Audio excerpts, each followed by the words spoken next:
আমার স্বামীর আয় খুব একটা বেশি না। আলহামদুলিল্লাহ, যাই আয় করে তাতে সুন্দর মতন আমার সংসারটা চলে। আমার পরিবারের মুখে আমি হাসি ফোটাতে চেষ্টা করি এবং নিজেকে রানীর মতন রাখি। বিসমিল্লাহির রহমানির রহিম। আসসালামু আলাইকুম। কেমন আছেন সবাই?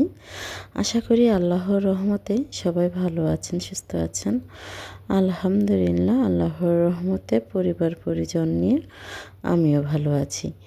ব্লগ বাই আয়শা চ্যানেল থেকে আমি আয়শা বলছি। তো ভিডিওর প্রথমেই বলিনি, ভিডিওর শুরুতে সবাই প্লিজ একটি লাইক দিয়ে দিবেন। আর যদি আমার ভিডিওর কোথাও আপনাদের কাছে সামান্য পরিমাণ ভালো লেগে যায়, চ্যানেলটি সাবস্ক্রাইব করে বেল আইকনটি দিয়ে আমার পাশে থেকে যাবেন।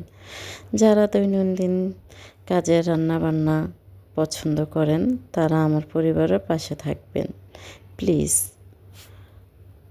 তো আজ বেশ কয়েকদিন যাবৎ বিছানা চাদর তোলা হয়নি, তো আজ ভাবলাম উঠিয়ে নেব।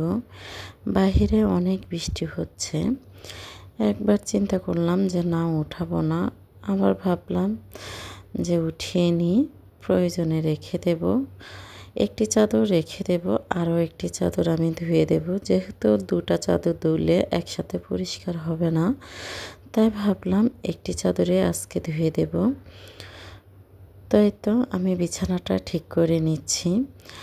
আমার মনে হয় সকালে ঘুম থেকে ওঠার পরে বিছানা যদি পরিপাটি থাকে তাহলে ঘরের সব কাজই সহজ হয়ে যায়। দেখবেন আপনি ঘরের বিছানাটা পরিপাটি করে নেবেন, আপনার কাছে ঘরের বেশিরভাগ কাজে অল্প সময়ের ভিতরে গুছিয়ে নিতে পারবেন।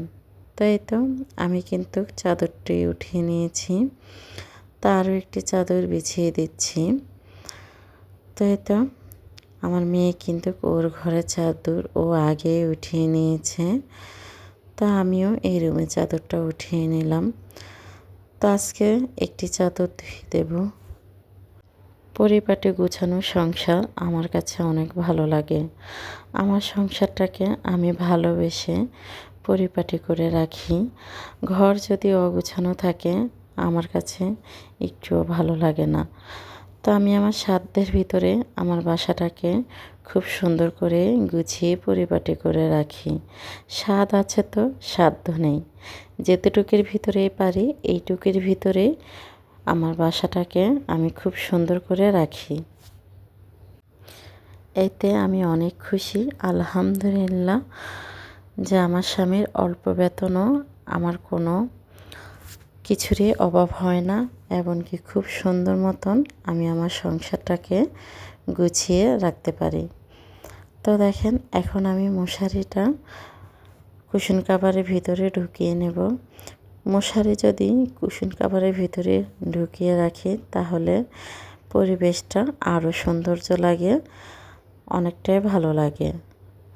অনেক আপুদের ভিডিওর ভিতরে দেখি তাদের ঘরে অনেক জিনিসপত্র অনেক সুন্দর করে তারা গুছিয়ে রাখে, আমার কাছে বেশ ভালো লাগে। তো যেদিন আমার সাধ্য হবে ওই দিন আমিও আমার শখের জিনিসগুলো কিনে আমার ঘরটাকে আরও পরিপাটি করে সৌন্দর্য করে রাখবো ইনশাআল্লাহ। তাই তো দেখেন, আমার রুমটা আমি গুছিয়ে নিয়েছি। তা এখন বাকি কাজগুলো করে নেব। আমি মনে করি স্বামীর অল্প বেতনে নিজেকে সুখী এবং সুন্দরভাবে রাখা যায়। দেখেন, আমার যদি চাহিদাগুলো আমি নিজে নিয়ন্ত্রণ করতে পারি তাহলে সংসারে সুখ শান্তি হয়। আমরা অনেকে আছি, অনেকের চাহিদা অনেক বেশি। তা আসলে চিন্তা করতে হবে যে আমার স্বামীর আয়টা কেমন, তার উপরে নির্ভর করবে শখ আহ্লাদ। তা আমি আলহামদুলিল্লাহ অনেকটাই খুশি। আমার স্বামীর অল্প বেতনে আমি আমাকে খুব সুন্দরভাবে সুখী রাখতে পারি। আমার চাহিদা মতন আমার জিনিস আমি নিয়ে আসি। তা আমি কিন্তু কখনো চাহিদার বাহিরে কোনো কিছু কেনাকাটা পছন্দ করি না। সব ফ্যামিলিতে সবার আয় কিন্তু এক সমান না, এক এক ফ্যামিলিতে এক এক রকম আয় হয়। তা আমার স্বামীর যেতটুকু আয় আছে তার ভিতরেই পরিবারের সবাইকে নিয়ে ভালো থাকতে চেষ্টা করি। আমি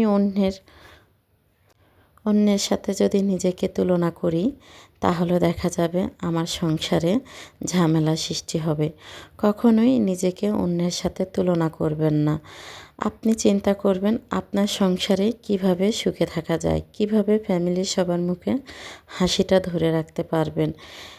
যদি অন্যের সাথে নিজেকে তুলনা করেন তাহলে সংসারে অশান্তি লেগেই থাকবে, স্বামী স্ত্রীর ভিতরেও ভালোবাসাটা থাকবে না, দুজনের ভিতরে ঝগড়া ঝামেলা হবে। আপনি ইচ্ছে করলে আপনার নিজেকেও রানীর মতন রাখতে পারবেন। আমি মধ্যবিত্ত পরিবারের বউ।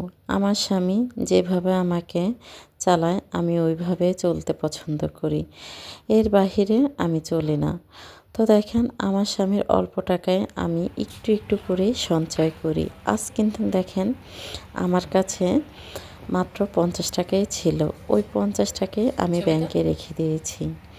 আজ আমার কাছে হয়তো বেশি টাকা নেই, যেতটুকুই পেরেছি এটুকুই আমি রেখে দিয়েছি। তো আপনারাও এভাবে চেষ্টা করবেন অল্প অল্প করে টাকা সেভ করতে, তাহলে দেখবেন সংসারে আপনি অনেক সুখী। আপনি যদি এটা চেষ্টা না করে অন্যের সাথে তুলনা করেন কখনোই সংসার জীবনে সুখী হতে পারবেন না। বাস্তবটা বড়ই কঠিন। দেখেন আমরা কিন্তু আল্লাহর রহমতে অনেক ভালো খাচ্ছি, ভালো পড়ছি।